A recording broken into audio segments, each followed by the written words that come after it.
Hi everyone, how are you all doing? Ollie is here. As you can see, he's gonna be in the video. I'm not gonna watch him though, so if he does weird things, like that's like Ollie. No, stop. If he does things like that, I am not responsible for it. I am simply just here operating the camera. Anyways, I wanted to include him because, well, he's a part of my life and I know you guys really love him. So in this video, I want to talk about the Ollie. Oh my God. Ollie. Ollie, please stop. Just go back to sleep. Come on, man. Don't be doing weird dog things. Go to sleep. Good boy. You're a good boy. Good boy.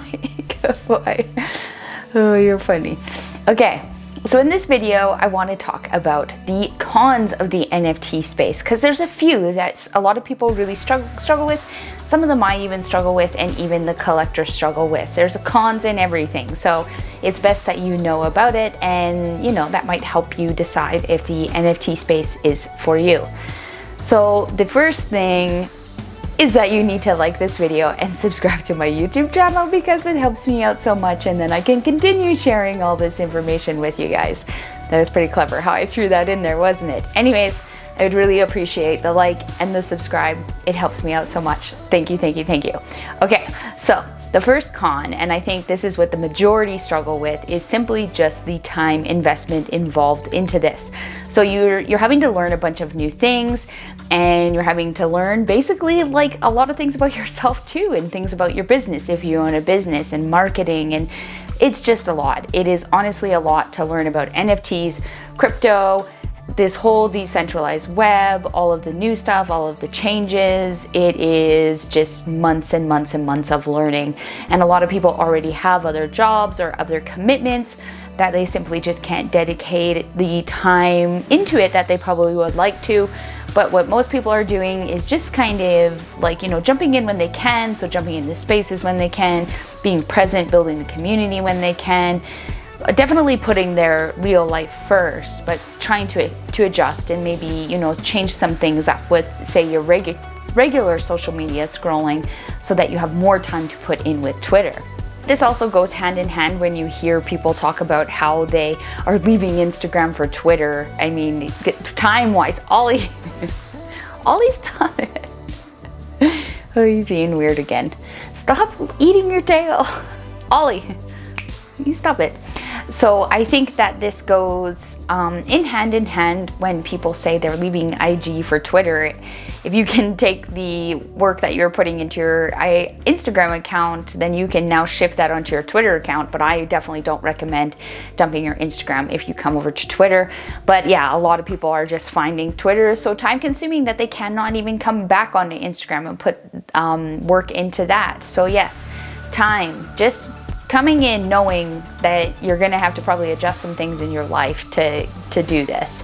So the second thing is just something we should all have in our lives though, is patience.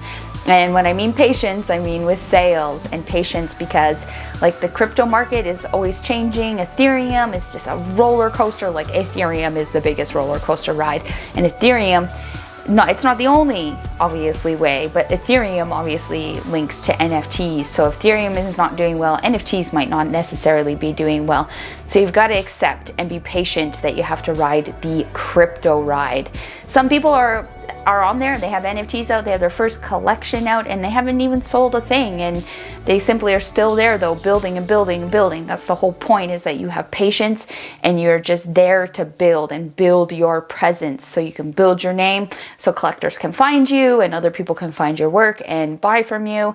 So yes, patience, huge thing in that space, patience. So another thing that is a bit of a con in there is that since we are community building and we are communicating and connecting in ways that we never really were before in other social media. So with Twitter, we can now talk to each other in spaces, and we have private group chats, and we're just all working together, which is amazing. It's the best part about it. And you'll hear the word community a lot, but community is real, it exists, and we're building it. But with that being said, there's a lot of drama, there's a lot of fights, there's a lot of opinions because there's a lot of money circulating, there's a lot of jealousy, there's a lot of hate, and you just can't avoid that stuff. And what I have noticed over like my time being in there is that listening to your gut is very, very, very helpful. Like, you really got to listen. If you're interacting with someone and it just doesn't feel right, or their negative energy is really bringing you down, because you've got to have a pretty good head on your shoulders coming in there, then yeah, listen to your gut and just walk away and try your very best just to stay out of the drama. And, you know, you be authentic and be yourself and say your opinions, but really take the time to think about where you put your opinions down, because it is just such a new and wild space that it's not always well received. And I think a lot of people would actually struggle with that. I know I have friends that struggle with being caught up in fights and stuff. And yeah, it's really hard to see. So just be prepared that you're dealing with people. So there's always going to be some drama. Okay, so the final con, I don't really think it's a con because I'm quite chatty, but a lot of people find this tough, and you basically need to learn how to really come out of your comfort zone in the NFT space, because speaking is very valuable there and can help connect you to people and collectors like no other way before. And it really is one of the only ways that you get to communicate over there, because video doesn't quite do as well there yet. So for a lot of people, that's been very tough, is getting up in front of people. And when I say getting up in front of people, I mean like in a space, talking through your headphones or something. So just simply speaking in front of people. Sometimes these groups can be anywhere from like 5 people to they can get up to like 1,000 people in a space. And if you're on the spotlight, it's intimidating. And that's been probably the theme around the NFT space, is a lot of the introverts just don't feel comfortable getting up and speaking. So we're definitely trying to find different ways that they can utilize to connect, so that it's not just all about getting up there and speaking. Some people are very, very good at speaking, and they should be up there speaking, and that's just how the world works. But yes, maybe be prepared that you're going to have to grow and step out of your comfort zone, which in my mind, I don't think is a bad thing, but a lot of people are just like, no, I'm not doing that. I'm not getting up and promoting my work or talking about my work. So that's probably a con. And I know it's a big one that floats around with other people, except for me. I love getting up and speaking because I'm very extroverted and social, and it just fits me. So the spaces really, really match me. But there's other things I'm bad at, like writing. I'm not so strong at writing. Anyways, I hope that these cons, I don't want them to like scare you away, but it's just kind of the realities of this space. There's a lot more, but they're very simple. But those seem to be the ones that are talked about amongst the photographers the most. Oh, how could I forget? Because this is actually a con to me, and this one actually impacts me a lot. So when you do decide to sell NFTs, or even come over into the Twitter space and learn about it, there's going to be a good chunk of photographers that absolutely just hate NFTs, and you'll feel it. You'll know once they learn that you're into it. Like you'll just know. You'll see the jokes. You'll see the comments, or they might message you if you talk about NFTs or something.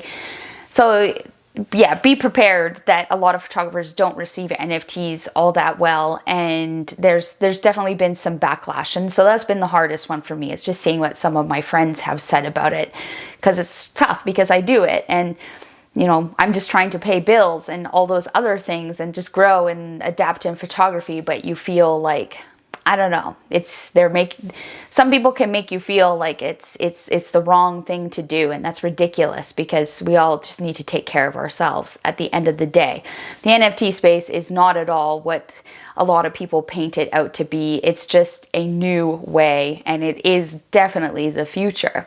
So I hope that you really enjoyed this. I hope that you got some value out of those cons. I know we can talk about the positivity and the community and all the great things and the money, but there still are cons, and we need to be aware of them. Anyways, again, please like and subscribe if you enjoyed this video. I've had Ollie in it the whole time, so I think that deserves a like and a subscribe. I'm just kidding, of course. And I will talk to you guys in the next one. Oh, but before I go, don't forget, tours are happening. Go down to the links below in my description. The one that is the most exciting in my mind is actually Scotland, and I'm running that with Fiona Campbell.